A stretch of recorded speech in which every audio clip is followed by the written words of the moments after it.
the time of writing, Total War is having one of its biggest sales ever, so I'm here to let you know the very best piece of DLC to pick up to have the most fun possible in Warhammer 3. Obligatory, buy the 3 base games first since we're on a massive sale and get you so much gameplay it's not even funny. Now, onto the DLC. In 10th place we have the Hunter and the Beast. This is a totally selfish pick for this list because whilst I do really love Marcus Wolfheart, boy do I hate Nakai. I stand by that he is easily one of the worst campaigns in the entire game, but lucky for him, Marcus is just so fun that he gets to be on the list too. Hard campaigns can really be hit or miss for me because some of them are just totally unfun to play and turn into a test of endurance of how much you can be bothered to slog through to get to the fun bit.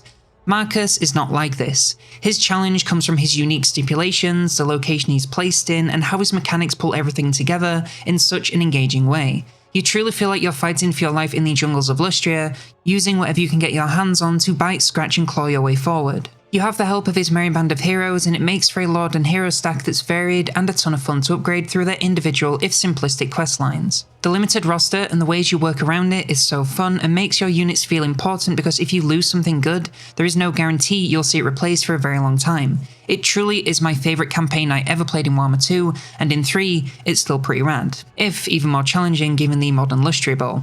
As I said, Nakai is truly terrible, with a one-of-a-kind campaign that is so broken and bad from head to toe.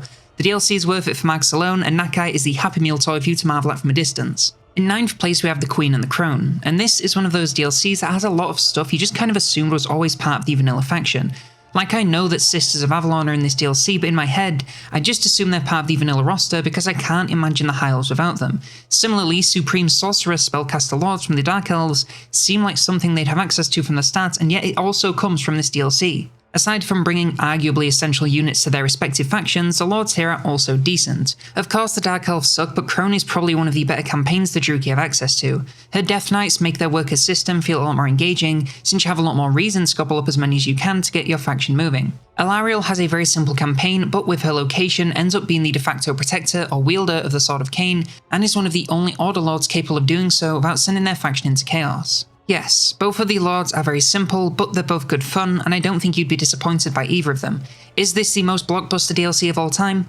No, but it's a great addition to make the Elves feel a little more complete. In 8th place we have another DLC where it's primarily being carried by a single Lord, but the second Lord isn't anywhere near as drastically terrible as Nakai. I'm of course talking about the Prophet and the Warlock, and the main man of this one is Ikit Claw. He is, without a doubt, one of the most fun campaigns in the game, especially if you're into blowing enemies sky high and rubbing your hands together with evil intent. His 4x workshop may be a little bit dated these days in terms of interactivity, but regardless, it allows you to empower weapons teams and war machines to such an absurd level that the game practically plays itself. Infinite ammo Ratling guns, unstoppable doom wheels and more await you in this very simple series of menus. And who can forget the cherry on top of the Warpstone cake? Nuclear bombs. Ikit is literally and figuratively a blast, and Teeny Weeny is also a Lord. Look, I'm not going to glaze this guy too much because he's really not my cup of tea. Lizardmen, on the whole, kinda suck, and Tehenuin's mechanic does little to alleviate this.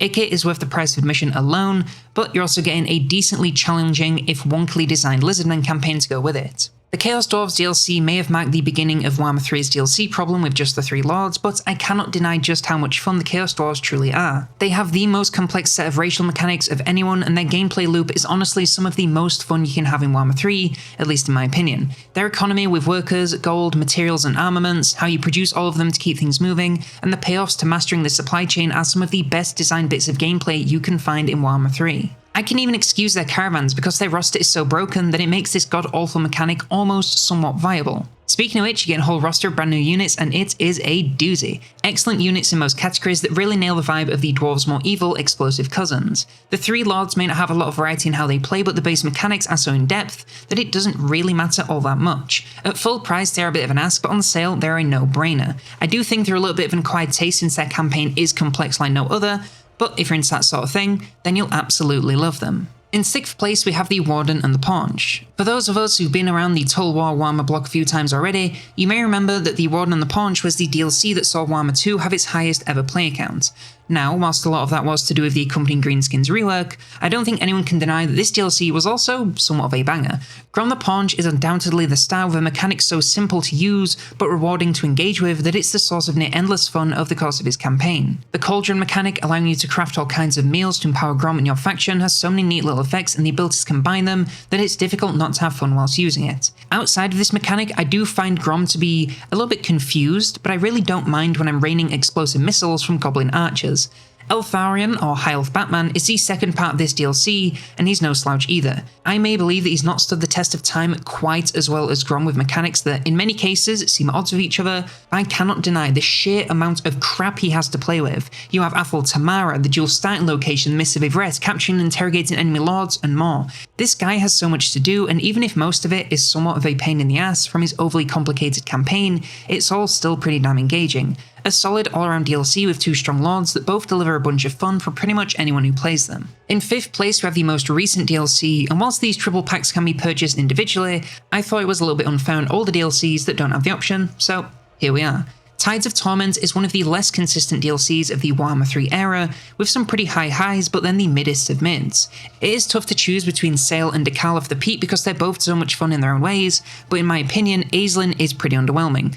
Now I will say that underwhelming doesn't mean bad, I just find their mechanics to be a little bit boring, and once the snowball gets rolling, it feels way too early to be earned. Anyway, focusing on the good, and Sail is fantastic. You have reworked Noska, which rocks all on its own without the need to choose who to build altars for, which I love. Stack onto that his manipulations, which I like if the changing of the ways was actually fun and worth using. Stack onto that his ability to summon a giant meatball, and yeah, I love playing him. Dekala has probably the most interesting Slaanesh campaign with a unique approach to settlements and progression that delays the nut for a very long time to make it feel all the better to achieve.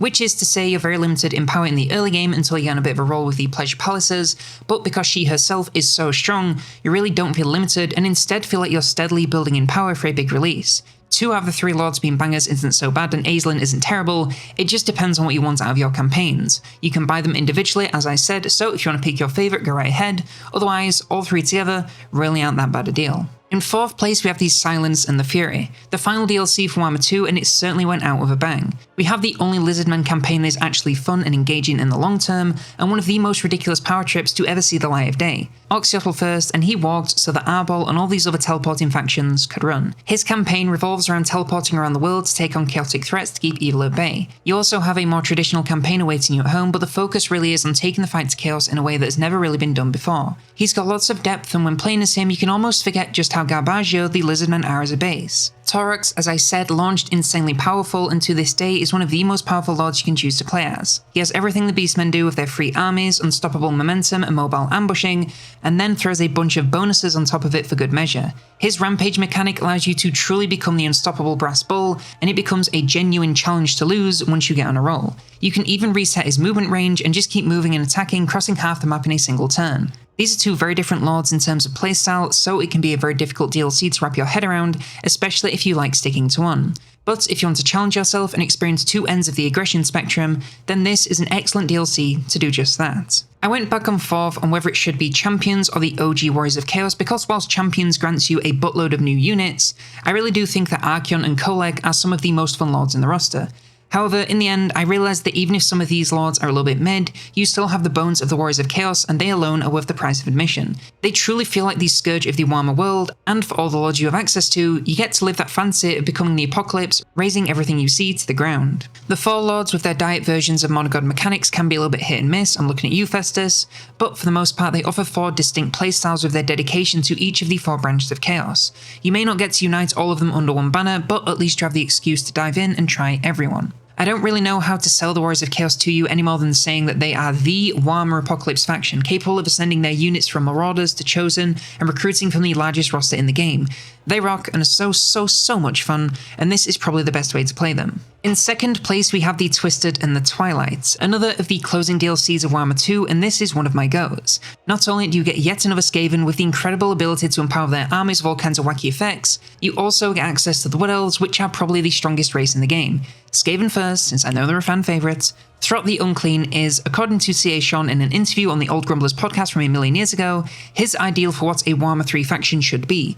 Throds has a ton of depth, but it's extremely easy to pick up and play even for a new player. His Flesh Lab is a simple mechanic on paper, but in practice it gives you a lot of options for how exactly you want to upgrade your units. Add on the growth fat and the unit recycling, and he truly embodies these Skaven ideals of throwing more and more bodies at the problem until it's taken care of. You will be cycling units in and out of your army rapidly and feeling deliciously evil the whole time. The Sisters of Twilight get you access to the Wood Elves, who are insanely strong whilst also being insanely fun. Their gameplay loop of taking magical forests, restoring them for all kinds of bonuses, and growing the Oak of Ages never gets old, no matter how many times I play it. Plus you get the Forge of Death, which is... okay, fine, it's not amazing, but still, the Wood Elves are worth it alone, and this is the easiest way to get access to them. This is pretty much a perfect DLC, so what could possibly take the top spot from that? Thrones of Decay is most certainly not perfect. In fact, I'd say it has quite a few areas that are kind of bad. However, it introduces two of the most fun lords in the entire game for two of the most popular races in the entire game, and honestly, I'd be surprised if they ever manage to top this. Lords of the End Times, please prove me wrong. Elspeth von Draken is outrageous levels of fun, basically being an Empire version of Ikit Claw, but with some interactivity to go with the insane power trip. Her Gardens of More may be a bore, but I still adore this campaign. Malachi Makaisen is probably the most fun lord in the game, with his adventures to empower the war machines in his faction to insane heights, all the while taking the fight to chaos and easily coming out on top. His airship makes him into one of the strongest hordes in the game, and I seriously never get bored of playing this guy. Then there's Tamo-chan. Uwu. If he was a Warrior of Chaos, I'd love him, because he really does not feel like Nurgle. But that said, I cannot deny how powerful and fun he really is. He's kinda like Marcus Wolfheart, but a maggot controlling an ogre, and his merry men come with all kinds of bonuses and units from their home faction. 3 outstandingly powerful lords, 2 of which are insane levels of fun, and 1 of which is undoubtedly the most fun you can have in a Warhammer 3 campaign. This DLC is so worth the price of admission it's not even funny, and you have the option of picking them up individually if you are so inclined.